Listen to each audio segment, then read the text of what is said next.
Very much. A busy lady, so we'll let her get back to work. All right. Thank you again. Well, let's get to it. You guys were so calm with her. I wish you were that calm with me. We'll kick off with our new media seat as always. Javier, why don't you start us off and then we'll get to the rest of the room. Go ahead. Thank you very much. My name is Javier Negre. I'm from Spain. I'm the owner of the biggest media platform in Hispanic politics with brands like La Derecha Diario, Ida TV, or UH and Plus, or Vicegrad in Spanish. And I'm happy to be here. Thanks for supporting the new media. Also in the Hispanic community, we try to fight against medias like Telemundo, Univision, CNN, or NBC News that are spreading fake news and attacking the ICE operations. We will premiere this Sunday the Real America's Voice, the right new show, the first Hispanic show against communism and woke culture that is promoted by people like George Soros to bring communism all over the world, like happened in New York. I have two questions for you, if you don't mind. In Mexico, the young people is protesting against President Sheinbaum. They think she's doing nothing against the cartels. Sheinbaum used the police to attack them, young people, kids, girls, and she's attacking journalists like me in a country where 150 journalists have been killed in the past years. The USA legacy media is attacking President Trump for his comments about the fake news media, while they are not publishing anything about the murders of journalists in Mexico. Why do you think they stay silent about the murders of journalists in Mexico and the attacks to businessmen like Ricardo Salinas? And my second question is, Trump said he has a plan for the narco state of Venezuela. Does he have a plan for Mexico where, according to Stephen Miller, the cartels are controlling governments and territories? Sure. Well, thank you, Javier, for the question, and thank you again for being here. We're proud to have new media voices in the briefing room. As for President Sheinbaum and the president's relationship with Mexico, I will tell you that we have seen historic strides from President Sheinbaum and her administration in Mexico when it comes to cracking down on the cartels. They have been incredibly cooperative with the president's efforts at our southern border to crack down on illegal immigration and also the illegal trafficking of drugs at the southern border. Now the president is very interested in taking additional measures against the drug cartels. He's been very clear about that. He's spoken about it, and this is a promise that he made to the American public. And so his national security team is discussing these options all of the time. And on the campaign trail, the president promised to take on the cartels. He has taken unprecedented action to do so, and he has left additional options at his disposal on the table. So those are only decisions that the president can make. Thank you. What about the silence of the legacy media about the murders of journalists in Mexico? 150 journalists have been killed in the past years. Yeah, well, it's certainly something I wish the media would report on more, and it's something that this administration absolutely condemns. I can't speak for the media, but I can speak for the president. That's not something he wants to see. Thank you. Sure. Thank you, Caroline. Is there anything that Mayor-elect Mamdani could say tomorrow that would ease the president's concerns about his future leadership in New York? Look, I don't want to speak for the president or get ahead of this meeting that we are currently working on tomorrow. As you saw, the president put out a statement tomorrow that the mayor-elect will be coming to the Oval Office, and so our teams are arranging those details. I won't get into the president's thinking on it. I think you'll all hear from him directly. I also think I will just add, it speaks volumes that tomorrow we have a communist coming to the White House, because that's who the Democrat Party elected as the mayor of the largest city in the country. I think it's very telling, but I also think it speaks to the fact that President Trump is willing to meet with anyone and talk to anyone and to try to do what's right on behalf of the American people, whether they live in blue states or red states or blue cities, in a city that's becoming much more left than I think this president ever anticipated in his many years of living in New York himself. Nancy. Thanks, Caroline. This morning, President Trump accused 6 Democratic lawmakers of seditious behavior punishable by death. Just to be clear, does the president want to execute members of Congress? No. Let's be clear about what the president is responding to, because many in this room want to talk about the president's response, but not what brought the president to responding in this way. You have sitting members of the United States Congress who conspired together to orchestrate a video message to members of the United States military to active duty service members, to members of the national security apparatus, encouraging them to defy the president's lawful orders. The sanctity of our military rests on the chain of command. And if that chain of command is broken, it can lead to people getting killed. It can lead to chaos. And that's what these members of Congress, who swore an oath to abide by the Constitution, are essentially encouraging. We have 1.3 active duty service members in this country. And if they hear this radical message from sitting members of Congress, that could inspire chaos, and it could incite violence, and it certainly could disrupt the chain of command. These 3 members of Congress, I will also add, knew exactly what they were doing. You look at Alyssa Slotkin. She's a former member of the CIA. Mark Kelly was a captain in the U.S. Navy. Maggie Goodlander was a naval officer, and notably, she is also the wife of Joe Biden's national security former advisor, Jake Sullivan.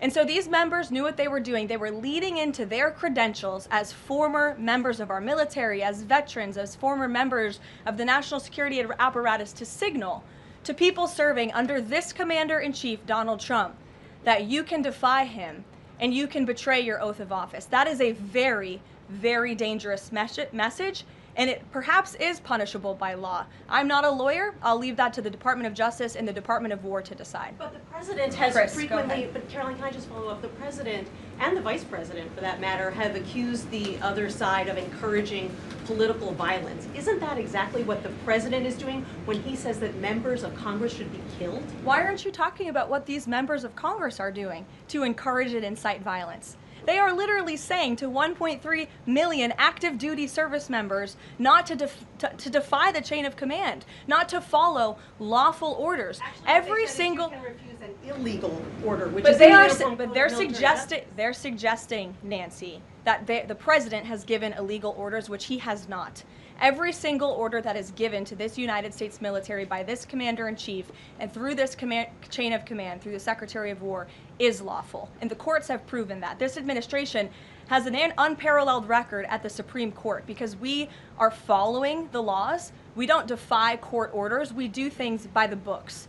And to suggest and encourage that active duty service members defy the chain of command is a very dangerous thing for sitting members of Congress to do. And they should be held accountable, and that's what the president wants to see. Phil. Thank you. Ambassador Mike Huckabee had a meeting with Jonathan Pollard, a former U.S. citizen who was convicted and spent 3 decades in jail for selling state secrets to Israel. Did the White House know that that meeting was going to happen? Does the administration condone it? The White House was not aware of that meeting, but the president stands by our ambassador, Mike Huckabee, and all that he's doing for the United States and Israel. You said that the president was going to do what was right for U.S. citizens, regardless of whether they lived in blue or red states. I'm curious if there's any chance in tomorrow's meeting with Mayor-elect Mamdani that he will be able to convince the president to abandon that promise to cut off federal funding to New York City. Look, Phil, we'll see how the meeting goes tomorrow, and I'll let the president speak for himself. Natalie. Thank you, Caroline. What did the president mean when he called reporter piggy? Look, the president is very frank and honest with everyone in this room. You've all seen it yourself. You've all experienced it yourselves, and I think it's one of the many reasons that the American people reelected this president, because of his frankness. And he calls out fake news when he sees it. He gets frustrated with reporters when you lie about him, when you spread fake news about him and his administration. But he also is the most transparent president in history, and he gives all of you in this room, as you all know, unprecedented access. You are in the Oval Office almost every day asking the president questions. And so I think the president being frank and open and honest to your faces rather than hiding behind your backs is frankly a lot more respectful than what you saw in the last administration, where you had a president who lied to your face and then didn't speak to you for weeks and hid upstairs and didn't take your questions. So I think everyone in this room should appreciate the frankness and the openness that you get from President Trump on a near daily basis. And Go ahead. as a follow-up, Yes. The Washington Post just Go reported that the Coast Guard has I'm stopped calling considering- on Bloomberg. Go ahead. Caroline, thank you. 2 questions for you. The New York Times is reporting that the that the administration is now sending a U.S. official to the G20. They're sending Mark Dillard. Can you confirm if that is true, and then also explain the shift in? I'd be happy to explain, because there is not a shift. The United States is not participating in official talks at the G20 in South Africa. I saw the South African president running his mouth a little bit against the United States and the president of the United States earlier today, and that language is not appreciated by the president or his team. The ambassador, or the representative of the embassy in South Africa, is simply there to recognize that the United States will be the host of the G20. They are receiving that send-off at the end of the event. They are not there to participate in official talks, despite what the South African president is falsely claiming. On Ukraine, there have been reports that President Zelensky said, he's looking to look at the plan, that there's been reports about the Trump administration proposing a plan. Can you just give an update on where Russia-Ukraine stands, and does the president plan to speak with Zelensky anytime soon, or when can you expect that? So I'm happy to provide an update. I've seen quite a bit of reporting on the latest with Russia-Ukraine, so let me clarify and give you guys the truth on where it currently stands. President Trump has made it very clear since day one, and even on the campaign trail, that he wants to see this war come to an end. He has grown increasingly frustrated with both sides of this war, Russia and Ukraine alike, for their refusal to commit to a peace agreement. But nevertheless, the president and his national security team are steadfast in seeing this war come to an end, to end the killing and deliver on the president's promise. Special Envoy Witkoff, Marco Rubio, have been working on a plan quietly for about the last month. They've been engaging with both sides, Russia and Ukraine, equally, to understand what these countries would commit to in order to see a lasting and durable peace. That's how you get to a peace negotiation, right? That's how it worked with Israel, with respect to Israel and Gaza and all of the Arab countries in the Middle East. That's how we accomplished that historic agreement, which the UN, by the way, voted to commit to and accept this week, which was a huge monumental moment. So they have been engaged with both sides, and these talks are continuing. As always, I'm not going to litigate the details of this plan, as it's ongoing and it's in flux, but the president supports this plan. It's a good plan for both Russia and Ukraine, and we believe that it should be acceptable to both sides, and we're working very hard to get it done. And I'll also add, I know Secretary Driscoll did meet with President Zelensky today. We spoke with him. He was very optimistic following that meeting. And so, again, we are having good conversations with both sides with respect to ending this war. Caroline? Sure. Go ahead. On Ukraine, you said this is a good plan. So according to our sources, this proposal demands major concessions from Ukraine and doesn't demand much from Russia. So was Russia involved in drafting Your this? understanding is wrong. Have you read the full plan? You haven't. Sources say. Yes. So if you can give details, maybe. You've read reporting from one side of the war, and so I want you to understand that the administration has talked equally with both sides. You have seen President Trump engage directly with both President Putin and President Zelensky. Likewise, his national security team has as well. In fact, Special Envoy Witkoff and Secretary Rubio met with some of the Ukrainians just in the past week to discuss this very plan. And so just like you saw with respect to Israel and Gaza, we are hearing out both sides of this war to understand what can you commit to end the war. And that's ultimately how we are going to get to an agreeable solution. That's what the president has directed of his team. I know there's a lot of criticism out there and a lot of doubters, but I would just remind you of the historic success that this president and his team accomplished in the Middle East. We believe that is possible with Russia and Ukraine, and we're hoping and working very hard to achieve that. Stephen. Could you provide a little more context on what to expect tomorrow with the Mamdani meeting? Will it be in the Oval Office, or is it going to be open at least partially to the press? I don't have any more details to read out for you on the meeting quite yet, Stephen. I know it's of great interest to you and the New York Post, but we'll keep, maybe if it opens, we can commit to letting you in. Sure, go ahead. Thank you, Caroline. It came up yesterday during a confirmation hearing for the president's pick to lead the CFTC that the CFTC currently has 0 Democrat commissioners, whereas usually it's had 2 or more.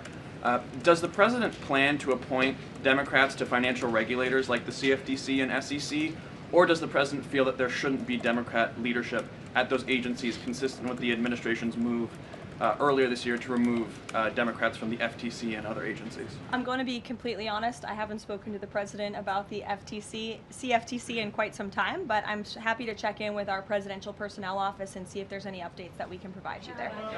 Sure. Thank you, Caroline. Last week on Fox News, President Trump said that we've had a lot of problems with the French. How would you describe the current relationship between France and the U.S.? Look, the relationship remains very strong. President Trump speaks quite frequently with Emmanuel Macron. I think they have a good working relationship.